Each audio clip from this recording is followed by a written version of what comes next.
गावातून जागतिक स्तरापर्यंतचा प्रवास. भारतीय महिला क्रिकेटमध्ये सध्या एक नाव जोरात गाजत आहे, क्रांती गौड.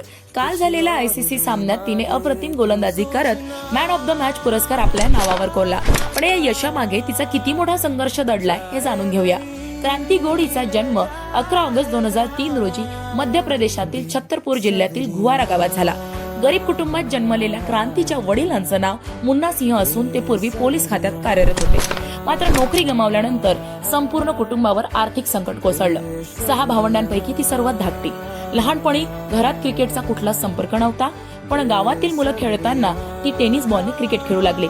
सुरुवातीला तिला योग्य साधन सामग्री नव्हती, ना बूट, ना ग्लोव्ज, ना बॅट. तरीही तिने जिद्दीने खेळ सुरू ठेवला. क्रांतीचं शिक्षण केवळ 8वी पर्यंतच झालं. त्यानंतर तिला खेळातच करिअर घडवायचं ठरलं. आर्थिक अडचणींमुळे अनेकदा तिला मैदानावर बिनबुटांच्या पायांनी धावावं लागायचं. त्या काळात तिच्या आयुष्यात आले प्रशिक्षक राजीव बिलखरे, ज्यांनी तिचं टॅलेंट ओळखलं.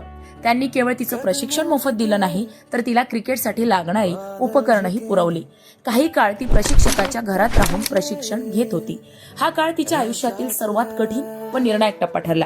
क्रांतीने मध्य प्रदेश संघाकडून खेळताना आपल्या वेगवान गोलंदाजीने सर्वांचं लक्ष वेधून घेतलं. 2024-25च्या महिला एकदिवसीय स्पर्धेत तिने 4 बळी घेतले. राष्ट्रीय निवड समितीचं लक्ष वेधलं. यानंतर तिचा वुमन प्रीमियर लीग मध्ये यूपी वॉरियर्स संघात समावेश झाला आणि तिथून तिच्या राष्ट्रीय क्रिकेटमधला प्रवास सुरू झाला.